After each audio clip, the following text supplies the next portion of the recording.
Mais est-ce que tu as d'autres pôles d'intérêt? La lecture, l'écriture. euh, J'aime aussi beaucoup la musique. Pendant un temps, j'ai chanté. Voilà, après, c'est des pôles d'intérêt. Enfin, somme toute, classiques. Voilà, c'est le pôle d'intérêt presque de tout un chacun, j'ai envie de dire. Après, chacun a une préférence bien particulière. Mais ouais, moi, après, c'est oui, c'est ça. Lecture, écriture, musique, ça reste mes vrais intérêts personnels, en tout cas. Écriture. Mm. T'essayes de me faire dire un truc? Que j'ai écrit un livre? Ou deux même? Puisque c'est deux tomes. Oui, oui, oui, oui. Ça a fait partie ça a fait partie d'un processus de reconstruction après... comment on appelle ça déjà? Après un burn-out. Un bon gros burn-out, bien, voilà, bien tassé. Parce qu'avant, je lisais pas. Déjà. Alors moi, quand j'étais jeune, contrairement à ma fille, je ne lisais pas du tout. J'aimais pas ça. Mes parents me faisaient la guerre. Et quand j'ai fait ce burn-out, je me suis mise à la lecture, mais alors intensément. Par contre, j'ai dévoré des livres à une vitesse faramineuse. Je me suis rendu compte que en fait, c'était génial, quoi. Et puis, après, derrière, j'ai repris le boulot, etc. Mais, enfin, quand j'avais fait le tour de mes lectures, et puis que pas, je me sentais rassasiée, en fait, de lecture, on peut dire ça. Je me sentais rassasiée, je me suis sentie une envie, mais c'était juste...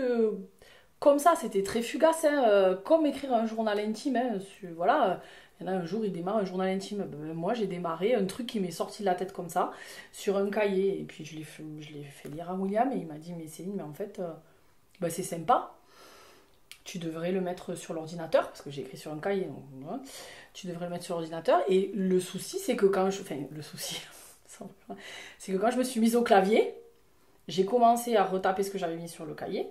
Et quand j'ai eu fini, en fait, mais c'est comme si j'avais été envoûtée, quoi. Mes doigts, ils ont continué, ma tête, elle a continué, tout. Enfin, et j'ai continué à taper. Et bon, il fallait bien dormir et aller travailler de temps en temps, donc je m'arrêtais.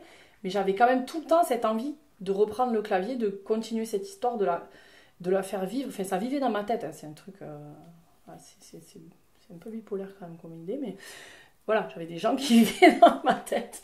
Et il me fallait l'écrire, quoi. Et donc j'ai écrit, mais sans aucune arrière-pensée, sans me dire je vais le publier. Franchement, c'était pour moi, hein, c'était pour me soulager moi. Et puis un jour, William m'a dit, envoie-le à une maison d'édition, qu'est-ce que t'as à perdre?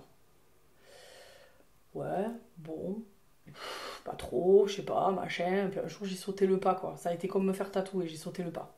Et ben, je l'ai envoyé à plusieurs maisons d'édition, parce que ça se fait pas d'envoyer qu'à une, hein.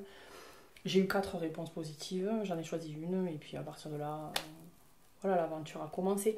Mais j'ai été dans un autre contexte professionnel, c'était salutaire pour moi, il y avait tout un tas de trucs. Aujourd'hui encore, des gens vivent dans ma tête, certainement, parce que de temps en temps, je me dis, ah tiens, je pourrais écrire ça, je pourrais dire ça, je pourrais faire ça. Mais je me donne tellement à mon travail que là, par contre, j'ai mis l'écriture de côté. Et je me dis, ça reviendra quand ça voudra sortir, en fait. Pas, je force rien. Je me mets pas de pression. Je laisse le truc se faire. Mais en attendant, j'ai sorti 2 tomes quand même. Bien gros. Donc, donc voilà. Assez fière de moi de ce côté-là. Est-ce que tu peux nous dire les titres ou le titre? Ah oui, alors, c'est Alter Ego. Et bien, il y a le tome 1 et le tome 2.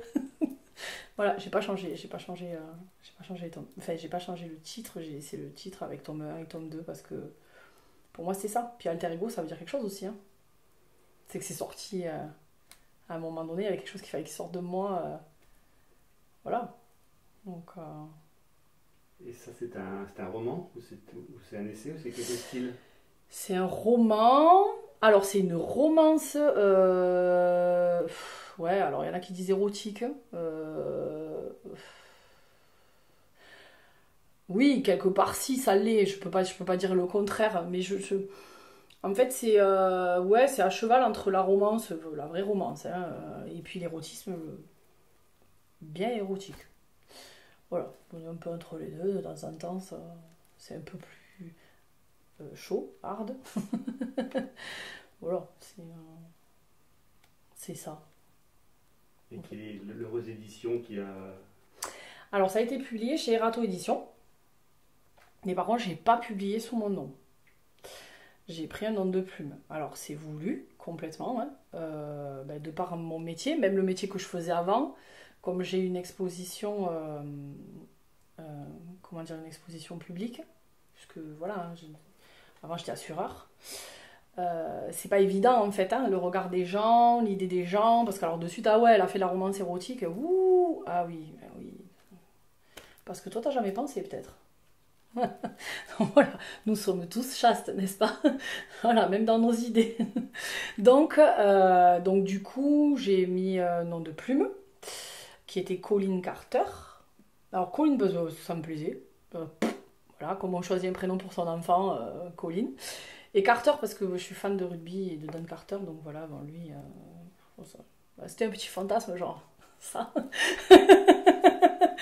Et en fait, le Colleen, quand même, si, c'était important que ce soit un prénom qui commence par C, parce que j'ai une amie à qui je tiens beaucoup, c'est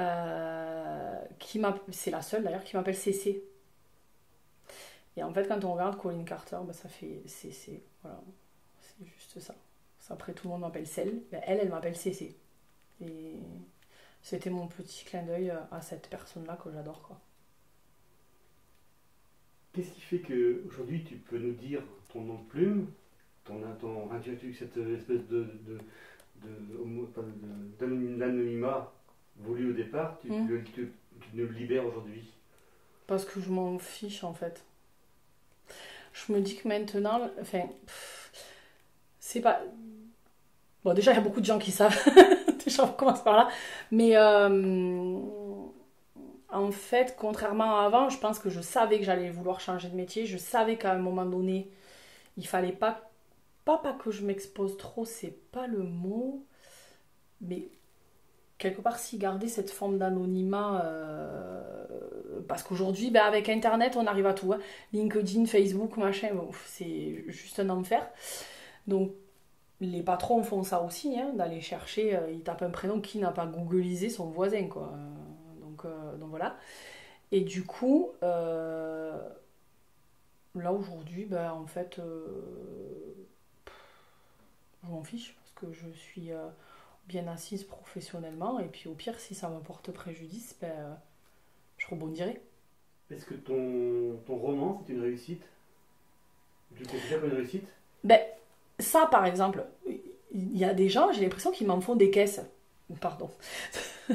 mais moi, je dis, j'ai juste écrit un truc. Ça m'a juste fait du bien. Ouais, mais tu te rends compte, t'as écrit des livres et tout, machin. Ben, c'est génial. Ouais. Enfin, je veux dire, j'ai pas inventé l'eau chaude, quoi.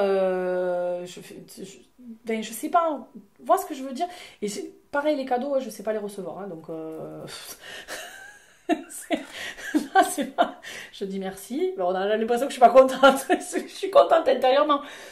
Mais ouais, quoi? J'ai réussi ça. Et encore, j'en suis pas pleinement satisfaite. Donc, parce que je voudrais le recorriger, je voudrais refaire des trucs dessus, voilà. Donc, c'est alter ego. Donc, dans alter, j'entends autre, dans ego, j'entends égalité. Cette égalité, enfin cet alter ego, est-ce que c'est ton double ou c'est ton âme sœur? Qu'est-ce que c'est? Mon moi profond. Ah ouais. Je pense que c'est ça. Je pense que si j'avais le temps, les moyens, j'écrirais plus souvent. Si j'avais la possibilité, même si je suis très ouverte et je montre beaucoup de choses, je me montrerai encore plus. J'assumerai encore plus. Voilà. Mais après, ça, c'est des étapes de vie, je pense. Je pense qu'en vieillissant, on assume de plus en plus les choses et on les dévoile de plus en plus, et etc. etc. Alors, il y a un truc, je crois avoir relevé une contradiction, et tu vas me dire si c'en est une vraie ou pas. Tu dis que tu aimes les plantes, tu aimes les choses, tu sais savoir où tu vas. Et quand tu nous racontes ton écriture, tu es parti comme ça sans savoir où tu allais. Je me trompe ou c'est... Ah non, tu te trompes pas. Je suis... Alors, mais c'est toute une contradiction. C'est-à-dire que je suis quelqu'un on le voit là, j'ai du mal à tenir en place, je commence un peu à m'énerver là. À m'énerver, je m'entends, je commence à bouger. Je suis 1m75 de contradiction en fait. Hein. Je suis quelqu'un qui bouge énormément, je suis capable de jouer au poker sans bouger un cil, tu distingueras rien sur ma tête. Voilà, ça c'est moi en fait. Et le livre, j'ai eu besoin de libérer quelque chose, donc je l'ai libéré, et peu importe comment c'était. Par contre, effectivement, dans la vie, à la base, j'aime l'ordre, d'où ma voiture bien propre. Sur mon bureau, j'aime l'ordre.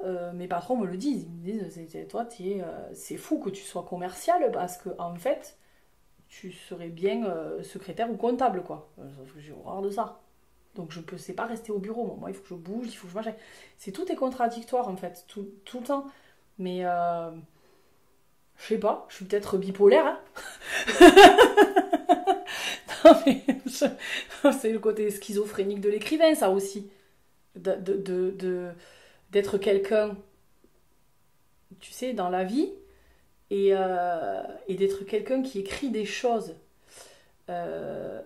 Bon, moi, ça a été de la romance érotique. Mais imagine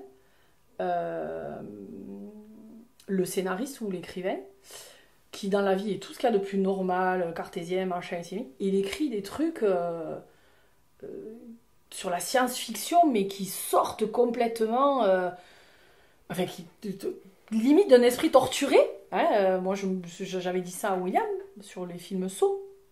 J'ai dit, celui qui a écrit ça, mais j'aimerais pas le rencontrer, il me ferait peur, je crois. Et s'il faut, le gars, je le croise, il est tout à fait normal.